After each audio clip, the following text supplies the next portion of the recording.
Good afternoon and welcome to our webinar. I'm broadcasting from Dubai, United Arab Emirates. My name is Fawzi Bawab, and it is a pleasure to start this webinar on the topic of the critical success factors to deploy Lean Six Sigma. This is coming from research results from my PhD research on the Lean Six Sigma.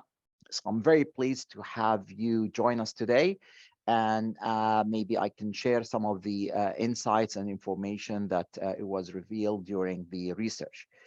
Before we get started, I'd like to again welcome you to this webinar, and please, if you can delay your questions till the end, you can probably share the questions throughout the session on the chat menu, and then I'll be more than pleased to answer your questions. So to get us started, just a little bit of housekeeping issues. The webinar is recorded and will be shared on Merck website and YouTube channel, so you can come back at any time and maybe watch it on our Merck YouTube channel or the Merck website. Another thing that I wanted to share with you is the agenda for today. Today webinar is quite short, 30 minutes, 40 minutes of presentation, and then we'll allow some questions. The first item that I would like to discuss is why I am presenting and sharing this information with you, i.e. the importance of the discussion and the research and the findings. The second element is about maybe a little bit of Six Sigma history. Some people that might join us may not have the background on the Six Sigma methodology. And third, the approach that Six Sigma uses to actually achieve process improvement in all sectors in every function. And then we will get into the results of the research, talking about the critical success factors that were revealed and discussed during the literature review, and then the research results that were revealed based on the survey and based on the one technique that I used throughout the research. Takeaways, and then we can take your questions and maybe try to answer some of your inquiries. Um, just a little bit of background on Merck Training and Consulting, the company I represent. Our company has been for a while actually in the region. It is one of the leading training and consulting companies in the region. Company started in 1958, evolved to be a full solutions in terms of corporate training, career development. So we have a number of offices in the Middle East region, and we have over 26 categories.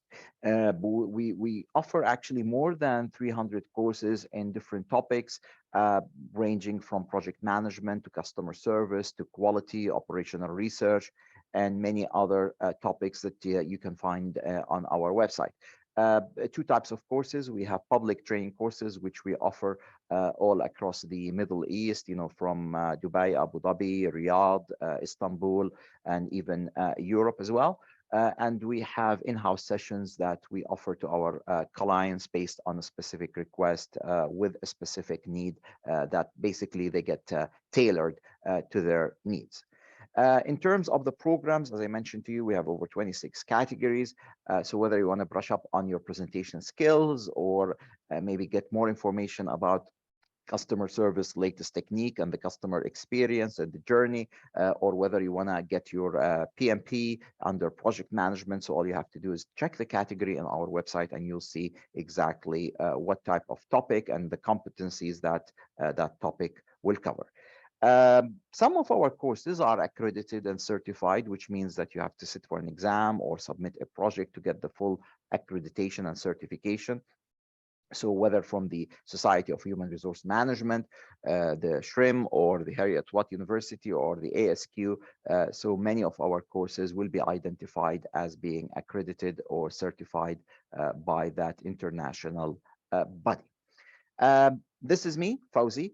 I'm an engineer by training, so my bachelor's is in civil engineering, moved to get my master's in industrial engineering and focused on operational excellence and quality. I worked with a number of organizations before joining Merck in 2004.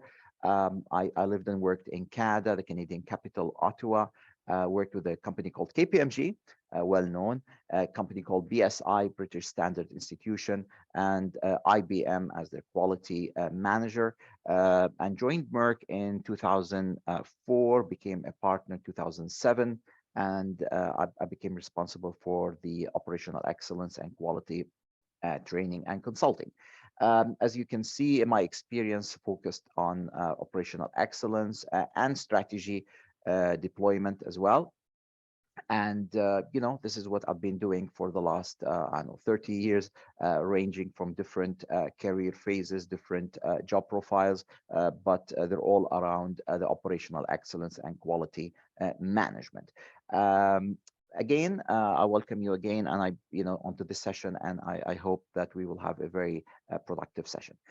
In terms of why am I sharing this, basically the research and the discussions on the literature coming from researchers and even from practitioners will highlight a very high percentage of failures when it comes to Lean Six Sigma projects. So Six Sigma projects, Lean Six Sigma projects, there is a reference in the literature coming from different sources, practitioners and researchers, that 62% is the failure rate, and that is quite an surprising, maybe sometimes even alarming rate when it comes to the failure.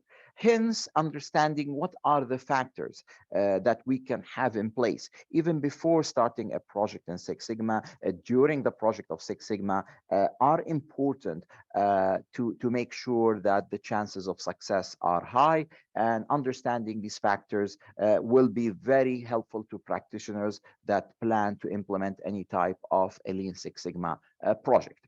So that was basically the reason and that drove me to actually create this webinar and talk about the failures. During my even this experience as a Six Sigma master black belt, I was involved with probably more than 250 quality and Lean Six Sigma projects, and I noticed that there are projects that they do not come to completion. They fail. They are not presented sometimes. Even people will start their project charter, they will start their measuring stage, and then they might stop, or they might actually fail even at the beginning of the project. So that got me started, and that's where I wanted to focus my research, and I focus specifically on the healthcare sector, on why certain projects will fail.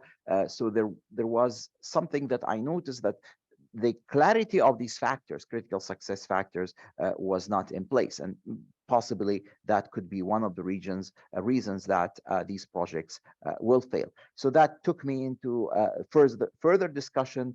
I got, of course, immersed with the literature review, and of course, based on my experience, I started my journey looking at why Six Sigma projects would fail, which basically opens the door for the discussion on critical success factor.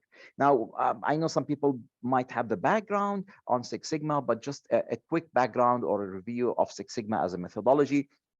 Many people consider total quality management as the precursor of Six Sigma, where Six Sigma came in the early 1990s by a company called Motorola, and sort of formulated this methodology by a number of people at Motorola, Bill Smith, and some of the people that were responsible for improvement. They came in, and the methodology was formed. GE came in later on. Jack Welch gave it a big push, of course, and the methodology became very popular throughout the years to try to basically understand what is happening and how you can basically implement this methodology in companies. Eventually, many companies in different sectors started using it as a competitive advantage, running projects in customer service, in manufacturing, in banking, in supply chain. And eventually, of course, this methodology started to get lots of popularity worldwide. Just to summarize, this is not a Six Sigma course, but basically it's a methodology that is led by senior management, supported by top management, driven by customer needs and the voice of customers. There is a team, a quality team that should be trained. We call them the belts, the yellow belts, the green belts, the black belts. And this team will basically drive this methodology through a specific steps in this methodology, which we refer to as the DMAIC: define, measure, analyze, improve, and control. And each of these steps will require, a certain understanding what needs to be done.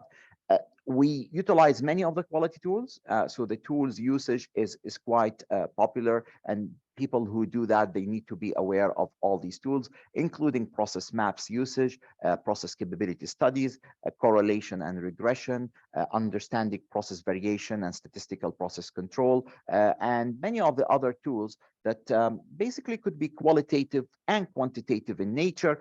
Hence the understanding of how you collect data, how you sample data, how you transform this data into maybe many of the statistical tools that we use within the Six Sigma tools kit becomes very important in terms of the training. So you can see it's a combination of project management, combination of quality management, combination of statistical tools, quality tools, all put together in this very powerful methodology that can get you the results.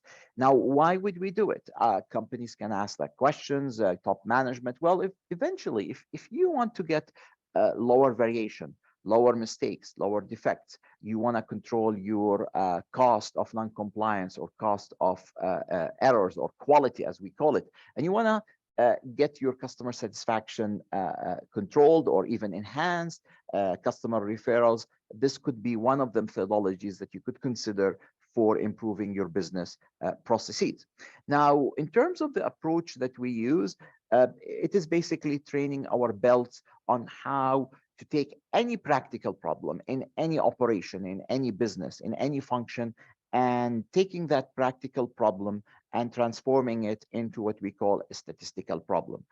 Then that statistical problem becomes our mandate in terms of understanding the reasons of the variation and the defects and the problem and the pain, as we call it, and then coming up with a statistical solution. The statistical solution then is transformed into a practical solution to our processes, and then we basically follow this methodology as I explained. They define, they measure, analyze, improve, and control. So again, we take, of course, in the courses of Six Sigma, more time to dive into each of these activities and understand how you can run a project and how you do it. Now, the challenge is, how do you get this methodology done with no failure? You could fail at different stages. You could start with your definition, project management charter, but then you could fail with getting access to data. You could fail at the analysis because you don't have the resources or the tools or the people that could analyze it. You could fail because your recommendations are not implemented. So at the improve and the implementation and the verification of the solution, you could also fail. So do we need certain factors that we could use to actually ensure that we have what we call success? And that's where my discussion comes in here. And we're talking about how to ensure that a statistical problem gets the solution and then they are implemented. So for people who are, good with stat and statistical formulation, this is what we mean.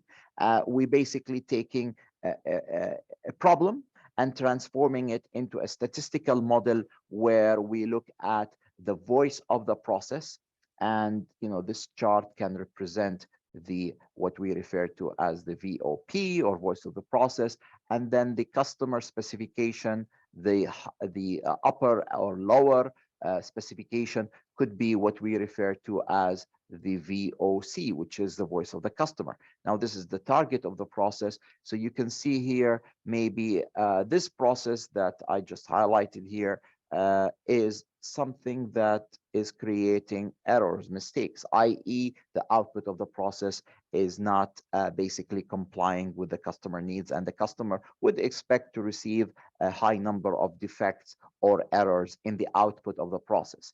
If we start our project in Six Sigma, the aim and the goal will be, of course, to reduce the variation of this process, to transform it into this blue line that you see here.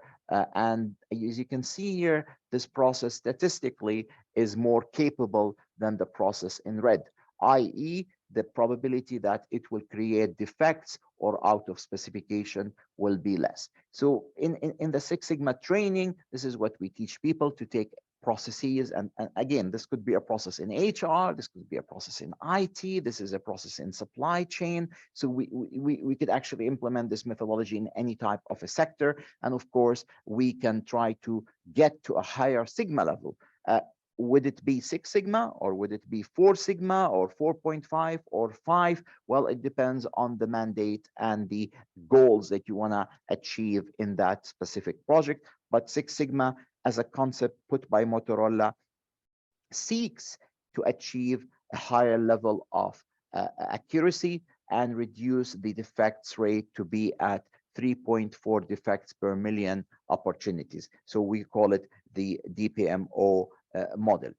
So in that sense, that model that you see here in front of us is basically what we try to achieve. So you can see here a combination of statistical models, combination of project management, people working on the project. So what does it take to make sure that your project will succeed? Well, this is what I want to share with you. And before I share some of the results of the research, I just want to highlight that these results are coming from my PhD thesis that was completed in the early 2020. And basically, it relied on a number of research tools. One of them was a survey that was sent to the quality practitioner, Lean Six Sigma practitioners in the healthcare sector in the UAE. And the other one was basically what we refer to as the focus groups that I held with practitioners.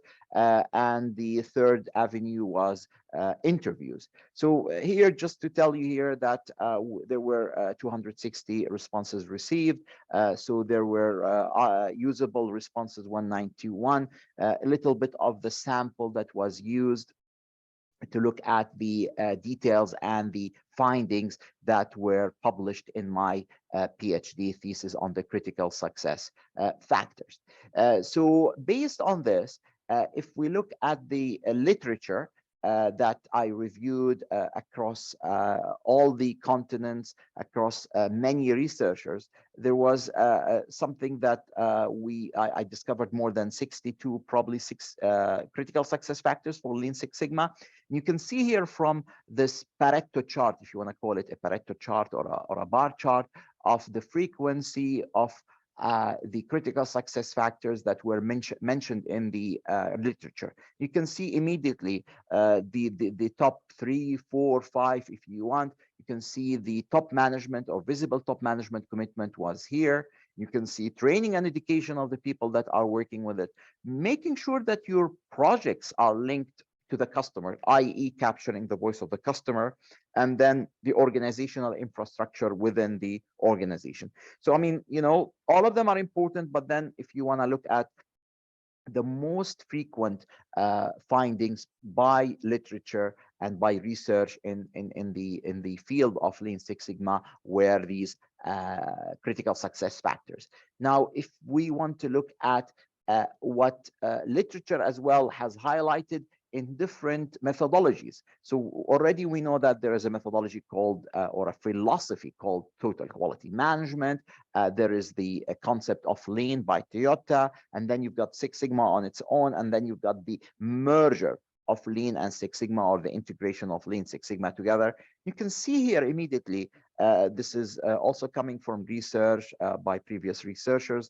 You can see here that top management commitment tends to be the one across the board. Training and education, communication between the different entities as well. And this is, you know, interesting to see that all of these different methodologies. And of course, the integration of Lean Six Sigma becomes here, and in terms of the consistency of the findings. So what I did, basically, I wanted to confirm and maybe add to this by looking at the critical success factors, specifically in the healthcare sector, implementing Lean Six Sigma. And of course, my sample was from the United Arab Emirates. So hospitals, healthcare in the United Arab Emirates. So when we started looking at the survey results in terms of the opinion, again, there was an interesting sort of conformance with the research and the literature, top management commitment. The second one, however, came the availability of resources, training and education, which was the previous literature reviews as well that highlighted, and then management of cultural change. It seems when you want to implement Lean Six Sigma, specifically in our area, there is that cultural change in how we think about, uh, how we think about implementation of Lean Six Sigma, the project idea, how to get team together. So there's a little bit of cultural challenge that we need to address so we can get these projects done. The other research finding that came in my research and PhD thesis is when I got a group of experts and we did something called the ISM approach to Lean Six Sigma critical success factors. Again, top management commitment continued to be the number one, followed by aligning Lean Six Sigma projects to business and linking Lean Six Sigma to customers. So which was very similar to the previous results done by the survey. So you can see here some kind of an alignment or conformance of the requirements that we find here. And then you can look at the top 3, 4, 5 critical success factors. Cultural change again appeared as the number 5 critical success factor here. So, I mean, all of this is telling me that, look, top management, their visible commitment, their support. So this summarizes what is meant by top management commitment. And you can see here that since Six Sigma methodology is considered a top bottom-up methodology, it is needed that we have the top management support and buy-in. Training and education cannot be, sort of ignored. We need to get people trained, continuously, reminded, refreshed in terms of the ideas.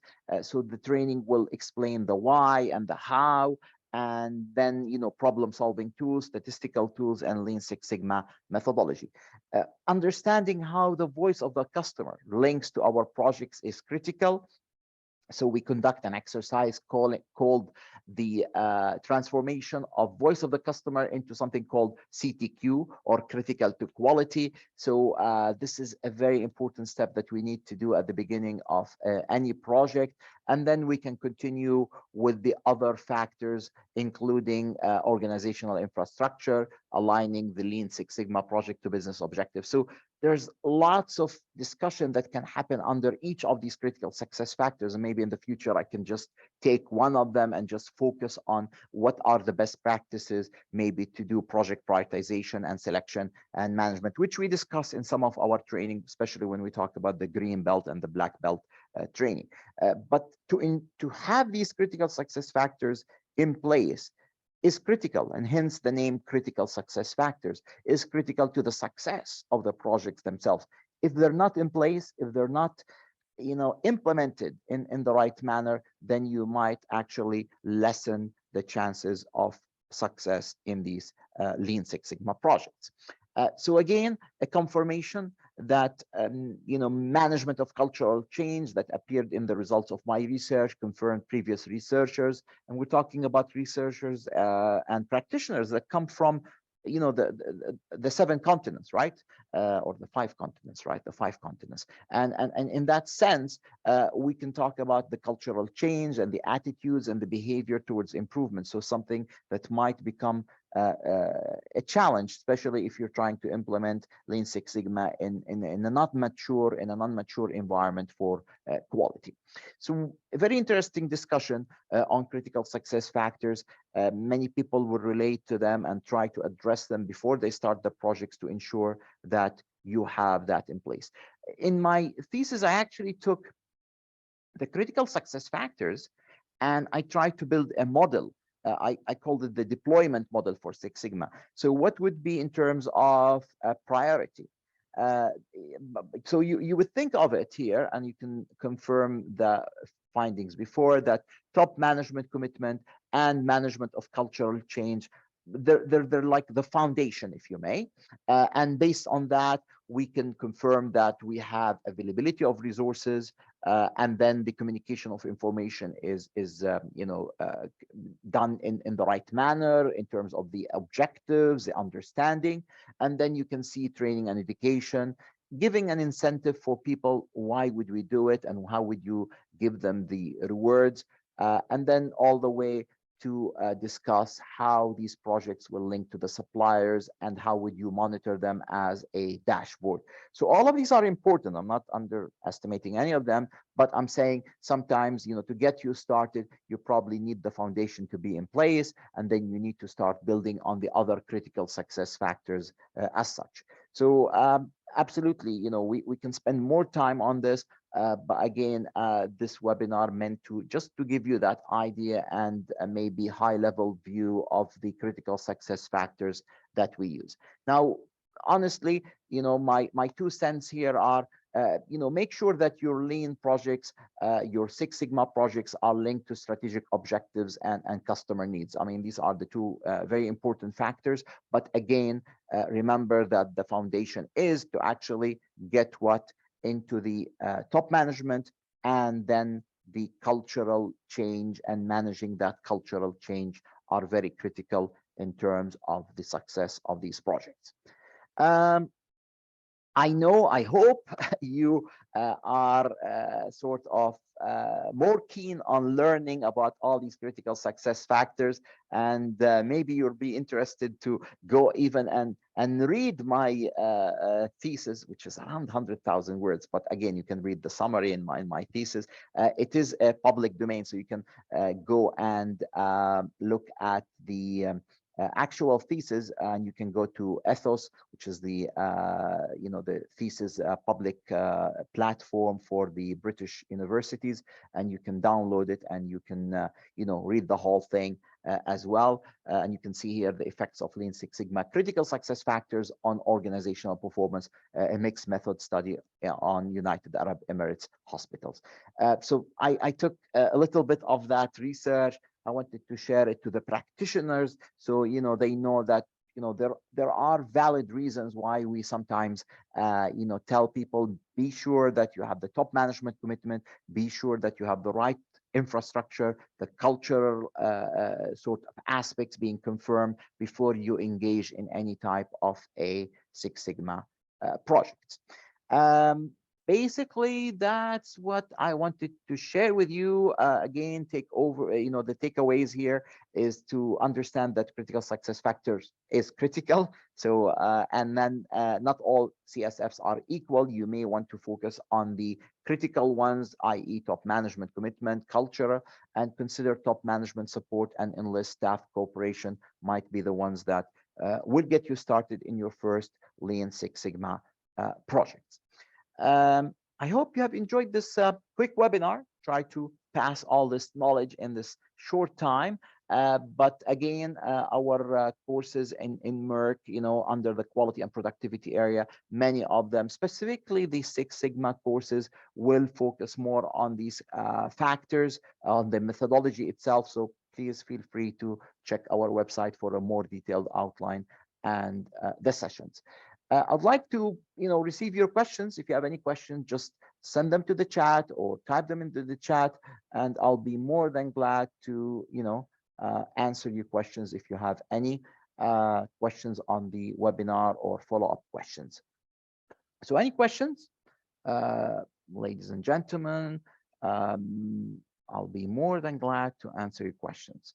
We have a number of participants with us today, so if you would like to shoot your questions, send your questions, that would be great. All right. Hope you enjoyed the session.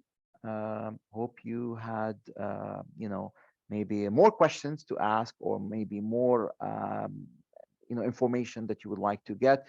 Feel free to email me. My email is basically fbawab. I think it was on uh, the first slide, but I'll type it in the chat again. So feel free if you want to email me with any question at any time regarding this. Um, I hope you've enjoyed it, and I look forward, hopefully, to seeing you again or meeting you in person in the near future. I'll just wait if there's any questions or anything that might come to your mind. I'll be ready to answer your questions. Um, all right. Well, thank you very much. Thank you for joining us. Have a great afternoon or morning, wherever you are. And we will meet again soon. Thank you very much. Thank you.